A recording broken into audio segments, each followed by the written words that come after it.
Thank you very much for the opportunity to be here and discuss the three issues that are going to be on the port ballot in November, or the Port of Shelton ballot this November.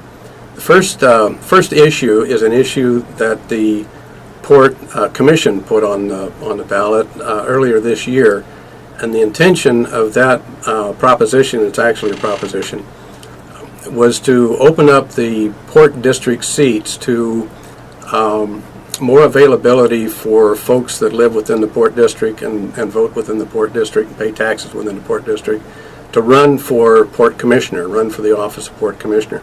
The way it works now, you must live in a specific segment of the port in order to run in the primary and even get into the race. So it really limits the population that is available to fill any one of the port seats today down to about 4,000 people. Eliminating the commissioner districts would open that up to the entire approximate voting population of 12,000 in the Port District.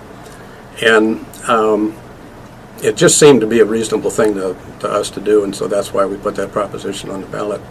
Then we have the two other, there are actually initiatives that are a result of petition gathering by a citizen. The first one being initiative number 1 would intend to reduce the term of the commission, each one of the commissioners. It would reduce it from 6 years to 4 years. Now, some folks, when they look at a 6-year term, they think that that's very long, but when you look at the job that is required of a port commissioner, it's a very complicated, detailed job. And if you reduce the term of the commission, or the commissioner, to 4 years and introduce a more rapid turnover, you introduce an element of instability at the governance and policy level of the port that, as far as the Port Commission is concerned, is undesirable. And the Port Commission has taken a stand against that initiative formally by resolution.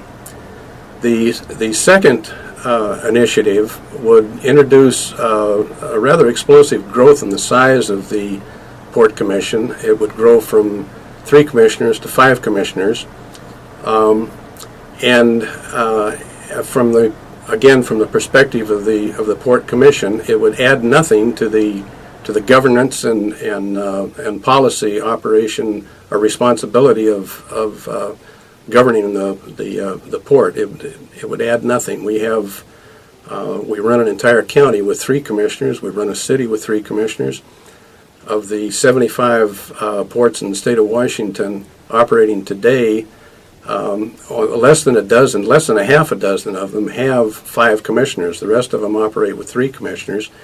And for the most part, those that operate with 5 commissioners must do so because they cover a population by statute that requires that they have 5 commissioners. For example, Seattle and Tacoma. Both of them cover a population of more than 500,000, and the statute requires that they have 5 commissioners. The other issue that comes to bear in increasing the commission to 5, by the time you finish with the administrative costs of having a commissioner on board, it boils down to about $50,000 a year per commissioner that it costs the port for the care and feeding of a commissioner. So really what we're talking about is for no